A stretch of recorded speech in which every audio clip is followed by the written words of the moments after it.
Lutfulnessa Baby, Mother Street School and College, English Medium Senior Section, Sector 7, Senior শিক্ষিকা বাংলা।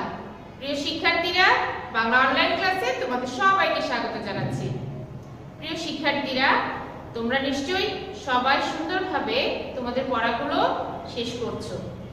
গত ক্লাসে যে বিষয়টা নিয়ে বাংলা আলোচনা করা হয়েছিল, আমি আশা রাখি তোমরা সবাই খুব সুন্দরভাবে কাজটা শেষ করেছো।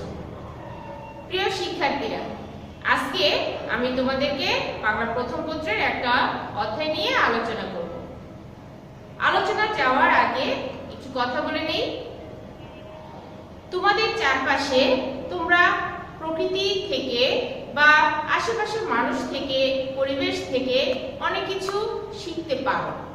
সেটা কিভাবে, সেটা নিয়েই আমরা আজকে আলোচনা করব। প্রকৃতি থেকে অনেক কিছু শেখা যায়। তাদের কাছ থেকে আমরা যদি শিখতে পারি, তাহলে আমাদের জীবনকে আমরা সুন্দরভাবে গড়ে তুলতে পারি। আমরা যেহেতু এদের কাছ থেকে অনেক কিছু শিখতে পারি, সেহেতু আমরা কিন্তু এই প্রকৃতিরই ছাত্র। আমরা দিন রাত তাদের কাছ থেকে কিছু না কিছু শিখে যাচ্ছি। তাহলে আজকে আমি এরকমই একটি অধ্যায় নিয়ে আলোচনা করব। আমাদের আজকের আলোচনার বিষয় হচ্ছে কবিতা থেকে সবার আমি ছাত্র। তাহলে কিভাবে আমরা সবার ছাত্র হতে পারি, কিভাবে আমরা দিবারাত্র শিখছি, সেটা নিয়েই আলোচনা করব। তাহলে চলো সবাই বই, খাতা, কলম নিয়ে বসো, আর আমি ক্লাসটি শুরু করছি। বাংলা অনলাইন ক্লাসে তোমাদের সবাইকে স্বাগত জানাচ্ছি। তোমরা সবাই বই, খাতা এবং কলম নিয়ে বসো। আমি ক্লাসটি শুরু করার আগে গত ক্লাসে যা পড়ানো হয়েছিল সেখান থেকে কিছু আলোচনা করছি, দেখি তোমরা পারো কিনা।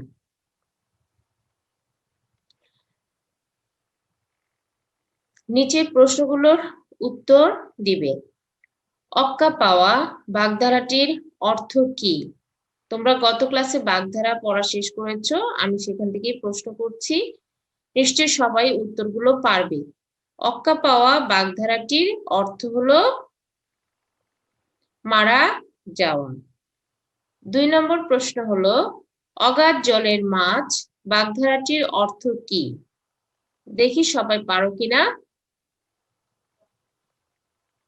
হ্যাঁ, অগাধ জলের মাছ বাগধারাটির অর্থ হলো সুচতুর ব্যক্তি।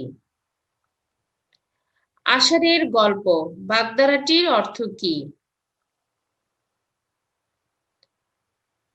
সবাই বলতে পেরেছো নিশ্চয়। আজগুবি গল্প। কলুর বলদ বাগধারাটির অর্থ কি? দেখো তো উত্তর তোমাদের হয়েছে কিনা। একটানা খাটুনি। ঠোঁট কাটা বাগধারাটির অর্থ কি? স্পষ্ট ভাষী। প্রিয় শিক্ষার্থীরা, তোমাদের গত ক্লাসে যেহেতু বাগধারাটা পড়ানো হয়েছে, এই বাগধারাগুলো আমি একটু তোমাদের কাছ থেকে জেনে নিলাম। আমি আশা রাখি গত ক্লাসে যেভাবে স্যার বুঝিয়েছেন, তোমরা সবাই সুন্দরভাবে বাগধারাগুলো বুঝতে পেরেছো, এবং পরীক্ষায় যখন বহু নির্বাচনী প্রশ্নে আসবে তখন সবাই নিশ্চয়ই সুন্দরভাবে উত্তর দিতে পারবে। এখন আমরা আমাদের নতুন পড়াতে চলে যাচ্ছি। আজকের আলোচনার বিষয় সবার আমি ছাত্র, কবিতা। আর এটা লিখেছেন কবি সুনির্মল বসু। আর আমাদের আজকের শ্রেণীর কাজ হচ্ছে 17 নম্বর। তোমরা সবাই তোমাদের ক্লাসের কপির মধ্যে 17 নম্বর দিয়ে রাখো।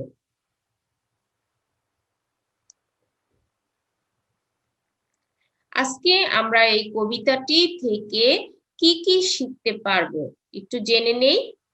ক, কবিতা পড়তে পারবে সুন্দর করে। খ, কবিতাটির মূল ভাব লিখতে পারবে তোমরা না দেখেই। গ, কবি সম্পর্কে লিখতে পারবে। ঘ, শব্দার্থ লিখতে পারবে। এখন চলো আমরা প্রথমে কবি সম্পর্কে একটু জেনে নেই। এই যে ছবিটা দেখতে পাচ্ছ, এই ছবিটা হচ্ছে কবি সুনির্মল বসু। কবি সুনির্মল বসু, তার জন্ম হচ্ছে 1902 সালে। গিরিটি, বিহার, ব্রিটিশ ভারত, বর্তমানে ভারতে যে অবস্থান রয়েছে সেখানেই তার জন্ম। মৃত্যু 25শে ফেব্রুয়ারি 1957। তখন তার বয়স হয়েছিল 54 বছর। পেশা, তিনি একজন কবি, আর তিনি বাংলা ভাষায় লিখেছেন। জাতীয়তা ব্রিটিশ ভারতীয়, অর্থাৎ যেহেতু ওনার জন্ম 1902 সালে, তাহলে অবশ্যই তিনি ব্রিটিশ ভারতীয়। আর তিনি যে ধরনের কবিতাগুলো লিখেন তার মধ্যে কবিতা, উপন্যাস, শিশু সাহিত্য, উল্লেখযোগ্য পুরস্কার ভুবনেশ্বরী পদক। তিনি ভুবনেশ্বরী পদকটা পেয়েছেন। তাহলে সুনির্মল বসুর এই তথ্যগুলো তোমাদের সবার জানা খুবই দরকার, এবং যখন জ্ঞানমূলক প্রশ্ন বা অনুধাবনমূলক প্রশ্নের মধ্য থেকে জানতে চাওয়া হয় তখন তোমরা এটা সুন্দরভাবে বিশ্লেষণ করতে পারবে। এখন আমরা কবিতার মধ্যে চলে যাই। আকাশ আমায় শিক্ষা দিল উদার হতে ভাইরে। আমাদের কবিতার প্রথম এই দুটো লাইন একটু খেয়াল করো। আকাশ অনেক বিশাল বড়, তাই না? আর আকাশটা নীল, সাদা মেঘ ভেসে বেড়ায়। তো এই যে আকাশ, এত বড় আকাশ, এই আকাশের কিন্তু আমরা সীমানা কখনোই খুঁজে পাই না। বিশাল বড় আকাশ। এই আকাশ আমাদের মনকে উদার হতে শিক্ষা দেয়, কারণ আকাশ যেহেতু এত বিশাল, আমাদের মনটাও এত বিশাল হলে অনেক ভালো হয়। তাহলে আমরা আকাশ থেকে কি শিক্ষা পাচ্ছি? উদার হতে শিক্ষা পাচ্ছি। এখানে দেখো একটি বাতাসের ছবি, অর্থাৎ প্রচন্ড বাতাস হচ্ছে। এই বাতাসের উদ্দেশ্য করে কি বলছে পরের লাইন? কর্মী হবার মন্ত্র আমি বায়ুর কাছে পাইরে। কবি এখানে বলছে যে আমরা যে কর্মী হব, শ্রমিক হব, আমরা কাজ করব, এই কাজটা আমরা যে কতটা মানে শক্তিশালী ভাবে কাজ করতে পারবো, এই কাজটা আমরা কার কাছ থেকে পাচ্ছি? বায়ুর কাছ থেকে শিক্ষা পাচ্ছি। এই যে সুন্দর একটা পাহাড় দেখছো, অনেক উঁচু পাহাড়, এই পাহাড়টা নীল আকাশের সাথে মনে হচ্ছে মিশে গিয়েছে। এত উঁচু পাহাড়, এখানে কি লিখেছে? পাহাড় শিখায় তাহার সমান, হই যেন ভাই মৌন মহান। খেয়াল করে দেখো, পাহাড় আমাদেরকে কিন্তু মৌন মহান হতে শেখায়। পাহাড় এই যে দাঁড়িয়ে রয়েছে, নিশ্চুপ নিথর ভাবে দাঁড়িয়ে আছে, তাকে তুমি কিন্তু শত চেষ্টা করলেও সরাতে পারবে না বা অন্য কোথাও নিতে পারবে না। সে চুপচাপ ঠিকই দাঁড়িয়ে আছে তার মতো করে। এই যে পাহাড় দাঁড়িয়ে আছে, এই দাঁড়িয়ে থাকাটাও কিন্তু তার মৌনতার লক্ষণ। এই পাহাড়ের কাছ থেকে আমরা মৌন হওয়ার শিক্ষা পেতে পারি। এই যে দেখো খোলা মাঠ, এই খোলা মাঠ আমাদেরকে কি শিক্ষা দিচ্ছে? মাঠটা এত সুন্দর দেখতে, খোলা মাঠ কি দিচ্ছে? খোলা মাঠের উপদেশে দিল খোলা হই তাই রে। দেখো খোলা মাঠ, এখান থেকে আমরা আমাদের মনটাকে অনেক বড় করার একটা বিষয় শিক্ষা নিতে পারি। অর্থাৎ আমাদের মনটা যদি মাঠের মতন, খোলা মাঠের মতন প্রশস্ত হয়, তাহলে দেখবে যে অনেক ভালো কাজ আমরা করতে পারবো, এবং আমাদের ভালো কাজের পরিমাণটাও বেড়ে যাবে। সেজন্য আমরা ছোটখাটো বিষয়ে কখনো মন খারাপ না করে বা কখনো সেটা নিয়ে চিন্তা না করে আমরা যদি মন খোলা হতে পারি মাঠের মতন, তাহলে দেখবে আমাদের মনটা অনেক বড় হয়ে গিয়েছে। তারপর দেখো সূর্যের রশ্মিটা দেখা যাচ্ছে। এখানে কি বলেছে কবি? সূর্য আমায় মন্ত্রণা দেয় আপন তেজে জ্বলতে। সূর্য অনেক তাপ, তাই না? সূর্য আমাদেরকে প্রচন্ড তাপ দেয়, এবং সেই তাপে আমাদের পৃথিবীটা আলোকিত হয়ে যায়। তো সূর্য যে তেজে জ্বলছে সে কিন্তু তার নিজের আলোতেই জ্বলছে, সে কারো কাছ থেকেই কিন্তু কিছু ধার করে নেয় না। তাহলে সূর্য যদি কারো কাছ থেকে কিছু ধার করে না নিয়ে এত সুন্দর জ্বলতে পারে, তাহলে আমাদের মধ্যে যে আলোকিত দিকগুলো রয়েছে এগুলো যদি আমরা সুন্দরভাবে বিকশিত করতে পারি, অবশ্যই আমরা আমাদের ভালো দিকগুলো দিয়ে পৃথিবীটাকে আলোকিত করতে পারবো। তাহলে এই সূর্যটার কাছ থেকে আমরা কি শিখতে পাচ্ছি? মন্ত্রণা একটা নিচ্ছি, সেটা হলো আপন তেজে জ্বলবো। অর্থাৎ আমার ভেতরে যত শক্তি, আমার ভেতরে যত ভালো দিকগুলো রয়েছে সেগুলো আমি অবশ্যই প্রকাশ করব। দেখো এখানে একটা চাঁদ দেখা যাচ্ছে, আর চাঁদ কখন দেখা যায়? চাঁদ রাতের বেলা দেখা যায়। আর অনেক সময় চাঁদকে বলা হয় রূপালী চাঁদ, অনেকে জ্যোৎস্না স্নাত চাঁদ, কত নামে ডাকা হয়। এই চাঁদের ক্ষেত্রে কি বলেছে কবি? চাঁদ শিখালো হাসতে মিটে মধুর কথা বলতে।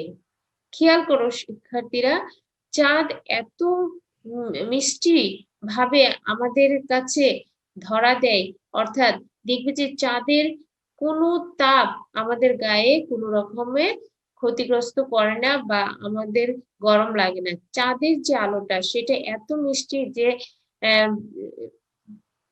সন্ধ্যা জ্যোৎস্না রাতেও কিন্তু চাঁদটা সব দিকে হালকা আলোকিত করে, কিন্তু জ্যোৎস্না রাতে হাঁটতে ঘুরতে বেড়াতেও অনেক ভালো লাগে।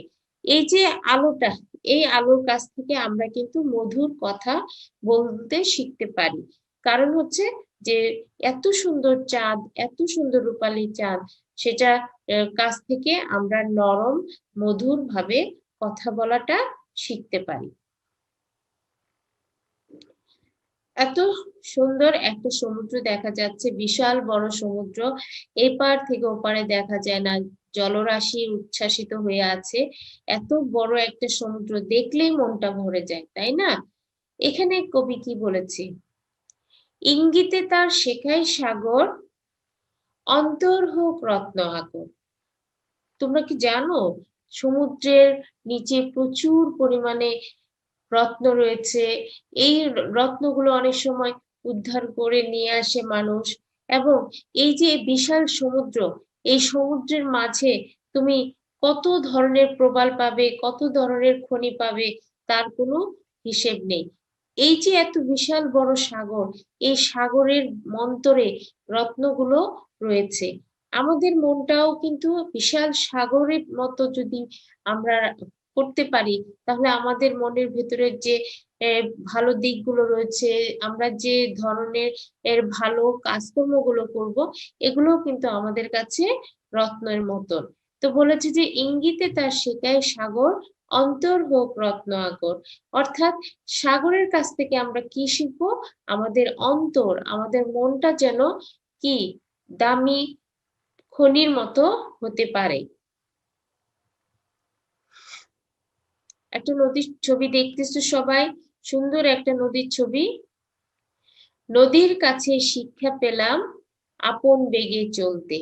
এই কবিতাটার মধ্যে এখানে একটা জিনিস রয়েছে যে নদী, নদী যখন যেদিকে যায় সে কিন্তু অনেক বাধা অতিক্রম করে চলে যেতে পারে, নদীকে কেউ আটকে রাখতে পারে না। নদী তার আপন বেগে যেদিকে ইচ্ছে সেদিকে যেতে পারে। এই যে নদী, এই নদীর কাছ থেকে আমরা কিভাবে শিক্ষা পাবো? এই নদীর কাছ থেকে আমরা শিখতে পারবো আমি যেদিকে ঠিক মনে করব সেদিকেই যেন আমি আমার শক্তি সামর্থ্য দিয়ে সামনের দিকে এগিয়ে যেতে পারবো, এবং আমার কাজকর্ম যেন খুব দ্রুত গতিতে আমি সম্পন্ন করতে পারি। আমি এই কারণে নদীর কাছ থেকে শিক্ষাটা নিতে পারি যে আমি আমার মতো করে যাব, শত বাধা আসলেও আমি যেন ভয় না পাই, আমি যেন দাঁড়িয়ে না পড়ি। সেই শিক্ষাটাই আমরা নদীর কাছ থেকে পাবো। তারপর দেখো এখানে মাটিতে প্রচুর মানুষ কাজ করতেছে, মাটিকে খোদাই করতেছে, এই কত কষ্ট দিচ্ছে, তাই না? মাটির কাছ থেকে আমরা কিন্তু অনেক কিছু শিখতে পারি। কবি সেইভাবে সেই কথাটা বলেছে। মাটির কাছে সহিষ্ণুতা পেলাম আমি শিক্ষা।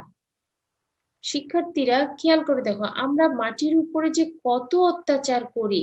আমরা বাগান করার সময় মাটি কাটি, ঘর বাড়ি তৈরি করার সময় মাটি কাটি, জমি তৈরি করার সময় মাটি কাটি, কলকারখানা তৈরি করার সময় মাটি কাটি, মানে মাটির উপর দিয়ে কত যে কষ্ট যায় তা বলার বাহিরে। মাটি এপি ওলট পালট হয়ে যাচ্ছে, নিচের মাটি উপরে আসছে, উপরের মাটি নিচে যাচ্ছে, আবার তার নিচ থেকে আরো কিছু মানে খনি বের হয়ে আসছে। এই যে বিষয়গুলো, এই মাটিকে যে আমরা এত কষ্ট দিচ্ছি, তার কাছ থেকে আমরা এই শিক্ষাটাই পেতে পারি যে শত কষ্টের মাঝেও আমাদের ধৈর্যশীল হয়ে থাকতে হবে, আমাদের সহিষ্ণুতা হয়ে থাকতে হবে, আমাদের সহ্য করার ক্ষমতা থাকতে হবে। আমরা একটুতেই যেন উচ্ছৃঙ্খল না হয়ে পড়ি, একটুতেই যেন বিরক্ত বোধ না করি, এই শিক্ষাটাই আমরা মাটির কাছ থেকে পেতে পারি। তাহলে এখানে কবি যে বলল, মাটির কাছে সহিষ্ণুতা পেলাম আমি শিক্ষা, তাহলে শিক্ষাটা আমি কি পেলাম? শত কষ্ট, বিপদ আপদ, শত দুঃখের মাঝেও আমরা যেন কি সহ্য করতে পারি, ধৈর্য ধরে থাকতে পারি। কেমন? আপন কাজে কঠোর হতে পাষাণ দিল দীক্ষা। এই যে পরের কথাটা বলেছে যে তুমি তোমার কাজে যদি কঠোর স্থির থাকতে পারো, তাহলে তোমার দিলটাকে যদি তুমি পাষাণ করে রাখতে পারো, তাহলে দেখবে যে তুমি কিন্তু অনেক দূর অগ্রসর হতে পারবে। অনেক সময় অনেক মানুষ দেখা যাচ্ছে যে অন্যায় কাজের জন্য চুপচাপ বসে থাকে, তারা কিছু বলে না। এটা দরকার নেই। যখনই তুমি কোনো অন্যায় দেখবে, কোনো কাজের প্রতিবাদ করা লাগবে, অবশ্যই তুমি সেটা করতে হবে। কারণ সৎ পথে সৎ কাজগুলোকে যদি তুমি সেখানে মূল্যায়ন করো, অবশ্যই তোমাকে কঠোর হতে হবে। সেই কথাটাই এখানে বলেছে। এখানে একটা ঝর্ণার ছবি দেখছো সবাই। ঝর্ণাটা কি সুন্দরভাবে কি প্রকৃতির সৌন্দর্য বাড়িয়ে দিয়েছে। এই ঝর্ণার কাছ থেকে আমরা কি শিখতে পারি? ঝর্ণা তাহার সহজ গানে গান জাগালো আমার প্রাণে। দূর থেকে ঝর্ণার যখন শব্দ পড়তে থাকে, অনেক সুন্দর একটা সুর বাহির হয়ে আসে এবং দূর থেকে বোঝা যায় যে ওখানে একটা ঝর্ণা আছে।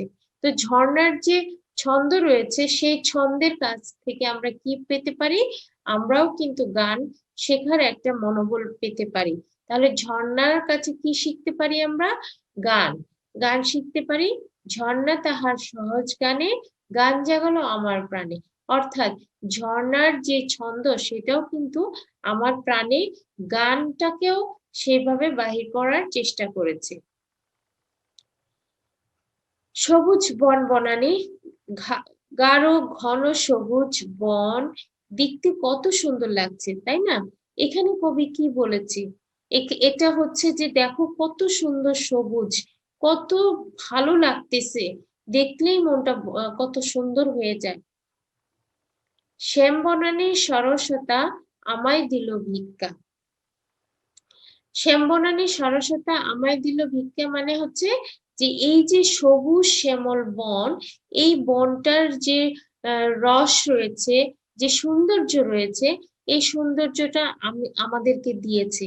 আমাদের মনটাকে যখন আমরা সবুজ সজীব করে রাখবো, তখন দেখবে যে আমরা কিন্তু অনেক অনেক ভালো মনের মানুষ হতে পারবো। আমাদের মনটাকে সবসময় সবুজ সতেজ রাখার চেষ্টা করতে হবে। আর এই সবুজ সতেজ রাখার জন্য আমরা কার কাছ থেকে শিক্ষা পেতে পারি? এই যে সবুজ বন বনানী থেকে শিক্ষা পেতে পারি।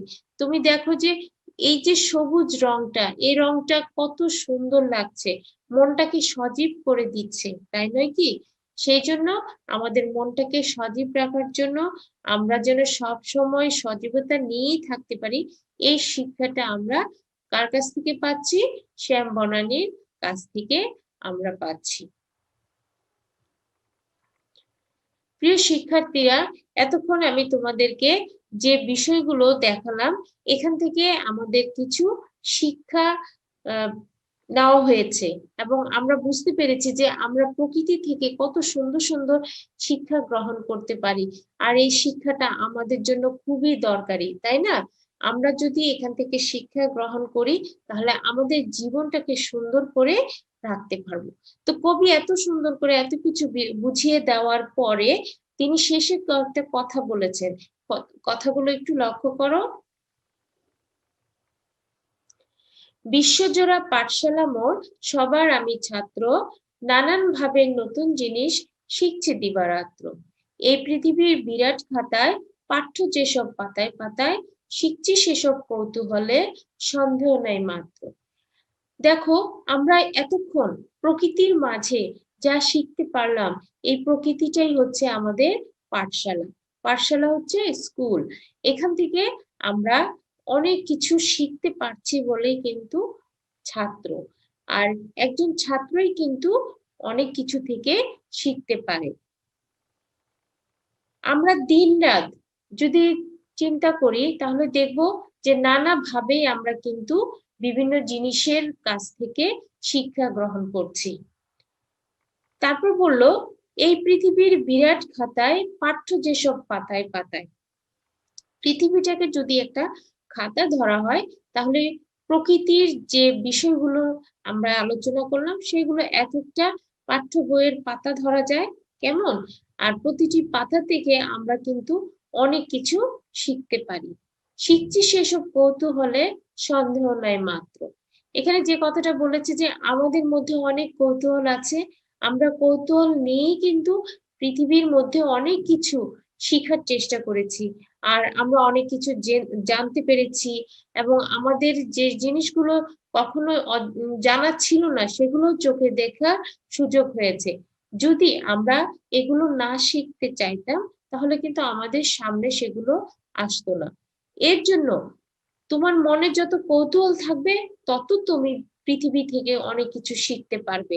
কৌতূহলটা থাকতে হবে। কৌতূহল যদি না থাকে তাহলে কিন্তু তুমি শেখার আগ্রহটা হারিয়ে ফেলবে। সেই জন্য এই যে বিরাট পাঠশালা, এই পাঠশালা থেকে তুমি তোমার জীবনকে গঠন করার জন্য সুন্দর সুন্দর বিষয়গুলো অবশ্যই খেয়াল রাখবে এবং বোঝার চেষ্টা করবে। আমাদের কবিতাটা শেষ, ঠিক আছে? এখন আমরা পরের পেজে যাচ্ছি। মূল ভাব। এতক্ষণ যে কবিতাটা আমি আলোচনা করলাম, এই কবিতাটার মূল ভাব কি হতে পারে? মূল ভাবটা সবার জানা দরকার। আর মূল ভাবটা যখন তুমি জানতে পারবে তখন কিন্তু তুমি যে কোনো প্রশ্নের উত্তর এখান থেকে আসলে লিখতে পারবে।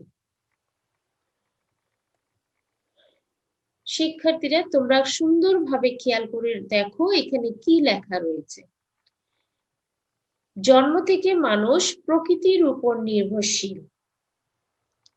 নৈতিক ও মানবিক শিক্ষা আমরা পরিবেশ ও প্রকৃতি থেকে নিতে পারি, তাই না? আমাদের নৈতিক শিক্ষা এবং মানসিক শিক্ষাটা কিন্তু পরিবেশ ও প্রকৃতি থেকে যদি নিতে পারি তাহলে দেখবে আমাদের জীবন গঠনের যে বিষয়টা সেটা খুব তাড়াতাড়ি আমরা শিখে নিতে পারবো। বিশাল আকাশ আমাদের উদার হওয়ার শিক্ষা দেয়। বাতাস আমাদের কর্মপ্রেরণা যোগায়। কর্মপ্রেরণা মানে আমরা যে কাজ করব, ঘুমিয়ে ঘুমিয়ে কাজ করব না, অলসতা নিয়ে কাজ করব না, আমরা কিভাবে করব? বাতাসের মতো গতিবেগ নিয়ে কাজ করব। তাহলে কোনো কাজ আমাদের পড়ে থাকবে না, আমরা কিন্তু সময়ের কাজ সময়ে করে ফেলতে পারবো। বিশাল পাহাড় আমাদের মৌনতা শিক্ষা দেয়। সূর্য আমাদের আপন তেজে জ্বলতে শেখায়। চাঁদ আমাদের মধুর কথা বলতে শেখায়। খোলা মাঠ দিল খোলা হতে শেখায়। সাগর যেভাবে রত্ন আকর ধরে রাখে ঠিক সেভাবে আমরা যেন আমাদের বুকে অমূল্য রত্ন ধরে রাখতে পারি। নদীর কাছ থেকে জীবনের গতিশীলতা শিখতে পারি। মাটির কাছ থেকে সহিষ্ণুতা শিখতে পারি। সবুজ বনবনানী থেকে মনকে সজীবতা রাখার শিক্ষা পেতে পারি। এইভাবে আমরা আমাদের চারপাশ থেকে, প্রকৃতি থেকে অনেক শিক্ষা লাভ করতে পারি। তোমরা যদি এভাবে মূল ভাবটা পড়ে ফেলতে পারো তাহলে তোমাদের উত্তর লেখার সময় অনেক অনেক উপকার হবে। কারণ এই কথাগুলো তোমার মুখস্থ থাকলো, যখন তুমি উত্তর লিখতে যাবে এখান থেকে লিখে ফেলবে, দেখবে সুন্দর হয়েছে তোমার উত্তরটা।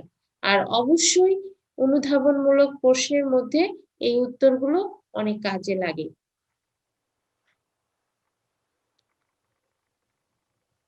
আমরা কবিতা থেকে কিছু শব্দার্থ জেনে নিই, ঠিক আছে? কবিতার মধ্যে অনেকগুলো শব্দ রয়েছে যার অর্থ জানা দরকার।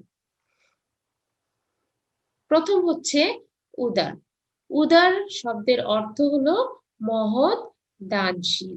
তোমরা সবাই এটা খাতায় তুলে নিবে এবং অবশ্যই তোমাদের খাতায় যেন এটা থাকে। কর্মী। কর্মী শব্দের অর্থ হলো শ্রমিক, কর্মচারী, মজুর। মন্ত্র, পরামর্শ।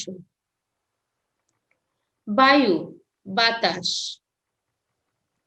মৌন, চুপ থাকা। তেজ, শক্তি। তোমরা সবাই এটা খাতায় তুলে নিও। তারপরে আমরা আরো শব্দার্থ দেখি। রত্ন, আকর মানে হচ্ছে ধন সম্পদের খনি। সহিষ্ণুতা, সহনশীল, ধৈর্যশীল। কঠোর, কঠিন। পাষাণ, দয়া মায়াহীন। দীক্ষা, শিক্ষা। শ্যামবনানী, সবুজ বন। সরসতা, মধুরতা। পাঠশালা, স্কুল। দিবারাত্র, দিনরাত। কৌতূহল, জানবার ইচ্ছা। সন্দেহ, অবিশ্বাস।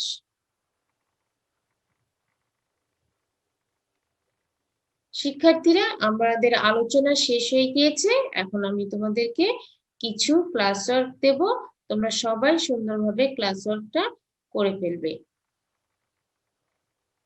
নিচে প্রশ্নগুলোর উত্তর খাতায় লিখবে। 1. সবার আমি ছাত্র কবিতাটি কে লিখেছে? 2. সবার আমি ছাত্র কবিতার পাঠের উদ্দেশ্য কি? 3. কে আমাদের উদারতা শেখায়? 4. গতিশীল থাকার শিক্ষা দেয় কে? সুনির্মল বসু কত সালে জন্মগ্রহণ করেন? সকল দুঃখ কষ্ট সহ্য করার শক্তি যোগায় কে? 6টা প্রশ্ন আমি তোমাদেরকে দিয়েছি, সুন্দর করে আবার প্রশ্নগুলো দেখো। সবার আমি ছাত্র কবিতাটি কে লিখেছেন? সবার আমি ছাত্র কবিতার পাঠের উদ্দেশ্য কি? কে আমাদের উদারতা শেখায়? গতিশীল থাকার শিক্ষা দেয় কে? সুনির্মল বসু কত সালে জন্মগ্রহণ করেন? সকল দুঃখ কষ্ট সহ্য করার শক্তি যোগায় কে?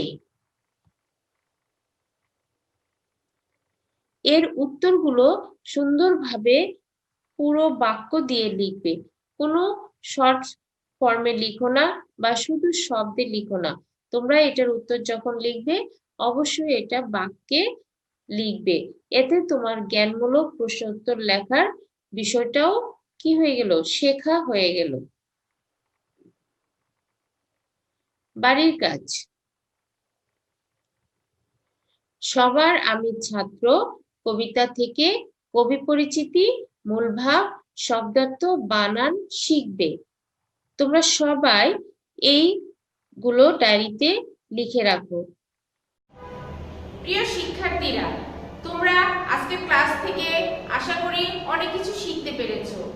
তোমরা মনোযোগ সহকারে কয়েকবার এই কবিতাটা পড়বে এবং মূল ভাব, শব্দার্থ এবং যে যে শব্দগুলো কঠিন মনে হবে সেগুলো বারবার পড়বে। এটা সবাই যদি মনে রাখো তাহলে এখান থেকে যে ধরনেরই প্রশ্ন আসুক না কেন তোমরা সুন্দরভাবে উত্তর দিতে পারবে। তাহলে কবি পরিচিতি, মূল ভাব, শব্দার্থ সবাই সুন্দরভাবে পড়বে। আজকে এই পর্যন্তই, তোমাদের সাথে আবার দেখা হবে। সবাইকে ধন্যবাদ জানিয়ে আল্লাহ হাফেজ।